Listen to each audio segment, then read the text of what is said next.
Greetings shippers, welcome back, and it's time to take another look at a moment in fandom history, one that some feel came about during the halcyon days of fandom and fandom content, particularly on Tumblr. While it may have had quite the heyday, in general it has drifted out of the fandom's collective consciousness, and for some, they may never have heard of it. We're talking about the Hawkeye Initiative. We're gonna go back and take a look at it and how it came about and why, as well as where it is today. Before we get started, if you haven't already, please do follow on social media to stay up to date, know when we're streaming, and just come on over and chit chat about fandom. It's a good time, I swear. There's a decent amount to cover here, so let's get started. Before one can describe the Hawkeye Initiative, it is essential to detail how exactly it came about. The Hawkeye Initiative was actually started by some comments made by Noelle Stevenson in 2012. Now there are many who may recognize that name. Stevenson is a well-known, critically acclaimed queer webcomic creator with much buzz about her series Lumberjanes, and more recently at the time of this recording, she has been helming the Netflix She-Ra reboot, She-Ra and the Princesses of Power. Having long held a love for the comics industry, as well as being a webcomic creator, Stevenson felt the need to make a comment about the over-sexualization of female characters within comics, in general, as well as particularly in the poses that they had to strike for the cover. Hence, on December 1st of 2012, she posted that females in evocative poses on covers should be replaced with Hawkeye. A little later, one of her contemporary artists, Blue, whose Tumblr handle was Hours Ago, posted the first ever image of what was to become the Hawkeye Initiative, a reversed version of the cover of the 2011 edition of Marvel Adventures Superheroes, featuring Black Widow and Hawkeye. From there, the post spread like wildfire, accumulating over 16,000 notes in the first 4 days, a high level of viralness for 2012. While other characters are sometimes used in these gender-bent comic swaps as they were called, Stevenson and Blue specifically requested Hawkeye, so the trend grew with him at the front, eventually transferring to its own dedicated Tumblr, alongside a website, thehawkeyeinitiative.com, which was created and maintained by Scheduled Media. As a result of all of this, Stevenson was named one of the top 10 most influential fans of 2012 by the Daily Dot. Now this idea did not spring from nowhere. Tumblr, which had been founded in 2007 by David Karp as a general microblogging site, had over the years transformed for many into a fandom hub, and a great deal of fan-curated and transformative content was posted there. It became for many a safe space for a wide array of fan material. Aside from fan art, one of those safeties was initially around discussion. This came to be a place where fans could air their grievances with other fans about some of their favorite media. The main difference between the Tumblr of the early 2010s and the Tumblr of the late 2010s pre-Purge, which potentially launches a new Tumblr era once more, is that a vast majority of this critique was lighthearted and collaborative. While there were those making intense academic-style critiques, it was rare to see vitriolic exchanges escalate to the levels that they are seen to today, though the seeds were being sown, as it did occur, but it tended not to proliferate as rapidly or as far, which made the environment feel more cohesive, though one could still fall down rabbit holes. And as evidenced by Stevenson's involvement, as well as others we will cite shortly, it could also be a space where creators could vent their frustrations with their own industry as well, something that is definitely no longer possible. While creators do still have Tumblrs, they must be much more careful about what they post there. At the time, however, discourse surrounding the over-sexualization and general unrealness of the proportions of female comic book characters had been going on Tumblr in a documented fashion since 2011. One of the more lighthearted moments being with a now infamous image of Mary Jane, which was uploaded in September of 2011 by the user We Rock This Shit,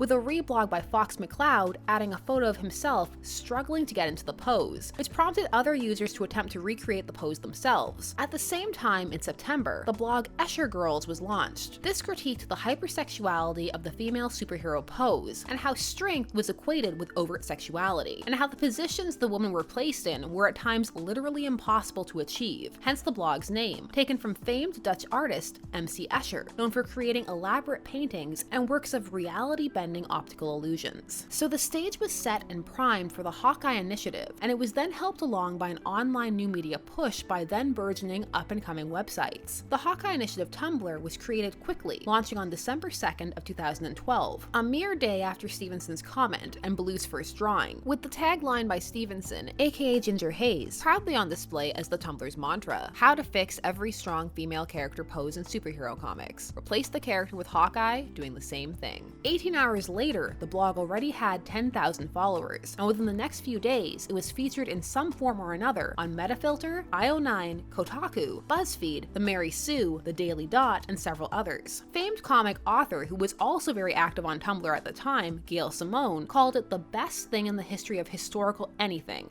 ever, in the universe or elsewhere. At first, most of the discussion around the Hawkeye Initiative was in a glowing light. Yes, at first, for even the Hawkeye Initiative is not without its dramas and controversies. However, for the time, the site was off and enjoyed its height of popularity from late 2012 to early 2014, with a brief resurgence in 2016, a lot ironically coming from people questioning the lack of Hawkeye in then releasing Captain America Civil War, as Hawkeye fans felt he deserved a greater role, which prompted many online searches for Hawkeye, which could quite quickly lead one down the rabbit hole to the Hawkeye Initiative. While to some it may seem surprising, Hawkeye is actually a fairly well-liked character, and this was especially the case in 2012, largely because of the much-beloved Matt Fraction Hawkeye series, that many claim reinvigorated the character and gave him some much-needed new depth, and took the character in an exciting new direction. Of course, comics being comics, one must enjoy these things while they can, for they are rarely lasting. At the same time, 2011's Thor had primed audiences for a live-action Hawkeye, played by a then extremely sought-after Renner, coming off of his Oscar win for The Hurt Locker 3 years prior. The 2012 highly anticipated Avengers film, which tied the MCU together for the first time, also ignited a fair degree of Hawkeye thirst, with a great deal of attention being given to his archer arms in particular. Incorrect arching aside, there was many a post dedicated to what was known as Hawkeye arm porn. In short, the perfect storm of circumstances arose to help the Hawkeye Initiative not only achieve popularity, but maintain it. For a time, there was even a Hawkeye version of a feminist cover test. That being, if the character could be swapped out with Hawkeye and it would not be humorous, then the cover or panel was most likely not sexist. So what happened? How did the Hawkeye Initiative fall out of the public's and fandom's mind? Well, like how it arose, there were many factors in its decline. A lot of it occurred naturally, through the passage of time. Most memes/internet movements do not enjoy a period of popularity as long as the Hawkeye Initiative. Eventually, those who had started it moved on to other fandoms, or other fandom/official projects, and the environment changed on Tumblr as well as in fandom, and some newer fans who had not been around for the movement's genesis may have had a bit of a harder time connecting to it/getting the joke. The tone of Tumblr's critique has also changed, though some feel not as much as people seem to think, and many feel that that is far less relevant than that the idea simply ran its course. It could also be argued that as time went on, it began to lose focus. At first, there was a flood of covers to choose from, but over time, many of the covers had been done, and artists strove not to repeat each other, so eventually they had to branch out into individual comic panels, which often did not pack the same thematic punch, even if they still brought the laughs and illustrated the point. Some simply began to produce independent GIFs and art that were not connected to any covers at all, and more people began to incorporate other characters who were not Hawkeye, but still post to the Hawkeye Initiative. Others felt that the movement had slowly but surely been invaded by those who were drawing sexy Hawkeye not as a form of protest, but as a fetish, as they felt this was a safe space to share their erotic Rule 63 fan art, all centered around a concrete, clearly defined concept: sexy Hawkeye. There was indeed a line within the Hawkeye Initiative's very own guidelines, for there were rules for posting to the initiative, as in its heyday it would receive hundreds of submissions at a time. One of these rules was that they did not accept erotica, or pin-up art. There were also some who felt that over time it became too much of a joke, and that the early Hawkeye Initiative had actually been about making a point that something had to change, all through a humorous and relatable lens, and that over time it had just become a joke, with the meaning behind it lost. A point that is for some illustrated by the controversies that followed. Like all things, the Hawkeye Initiative is not universally beloved for a great many reasons, and we shall examine them, starting with the ones you may have expected and working outwards. From the start, there were some who were against the Hawkeye Initiative for an idea that has been seen many a time before and since, particularly when people critique animation, especially female animation. The erasure of sexy females argument, often levied by men, though notably not exclusively. This argument is that by attempting to change how women are drawn, it will cause a fear of female sexuality, with some arguing that the images being chosen to be parodied were not that bad, and that they couldn't exactly see where the line was between acceptable and unacceptable, as it seemed very much to vary from individual to individual, or that it is a rejection of female sexuality and the ability to express oneself sexually how one so chooses. In short, the idea that these images were/are empowering. This is an ever ongoing debate and has been been for a long time when it comes to feminist discourse, often stemming from the fact that what one woman finds empowering, another finds degrading, and vice versa. There are some who do indeed find these images to be empowering and embrace them as such, and others who do not, a lot of it stemming from the idea of who exactly is producing these images and why. And still more want the option to choose how they feel about it for themselves. Discussions about female empowerment, particularly in imagery, change often. And at the moment of the Hawkeye Initiative, coming out of the 90s and early 2000s in the comics run, the idea that these images were in no way empowering and had reached excess was very much in vogue, and in many circles still is. This was also sometimes linked with the idea that men and women have different bodies, so the poses are actually not ludicrous, and even if they were, so what? The latter critique was countered by people attempting to recreate the poses, and even if they could be recreated, that they constructed unrealistic expectations. The former was more complex, but was often combated with arguments about the male gaze, and the history of an ingrained sexism in comics that oftentimes presupposed a more sexualized portrayal of the female characters than the men. And the argument by most is not that no female character should be more sexually explicit or eye candy, though some would argue that, but instead that there should be more variety, and that not everything need be so sexualized, particularly amongst the younger characters on the rosters. Another argument was that men also had unrealistic expectations in terms of body standards, and that these are rarely acknowledged at all, nor is the damage that they can do, and could also suffer from the same unattainable poses, and that really the issue was a question of bad drawing, and of the fantastical action elements alongside ideas of idealized bodies taking over, and at times presenting images that were very warped, and that perhaps the issue was more complex than was being displayed. However, this argument often fell and falls on deaf ears. What made slightly more of an impact were critiques that emerged as the trend carried on. From late 2013 onwards, there were some who began to discuss the Hawkeye Initiative from a perspective that had not been considered by all. This was the idea that the initiative was offensive and potentially hateful. Some felt that this movement made a mockery of male bodies, and the idea that they could be sexy if presented outside of the lines of accepted masculinity, most oftentimes Western masculinity, while simultaneously mocking those who may wish to view men in these more sexualized traditionally female poses or attire, and that this blog and these posts could make someone feel embarrassed about their desires, since they were supposed to find these images amusing. For many, this came down to a question of intent, and what the blog was meant to do. So some argued that the intent of the blog was not about male bodies or fetishizing them, but about mocking the over-sexualization of female bodies by highlighting the fact that the excess of it was so large, it was comical, pun intended. This was achieved by illustrating it on bodies that are not traditionally so sexualized, or rather not in the same way as female bodies tend to be, and some would argue that there are different implications to each, though these discussions are ever evolving.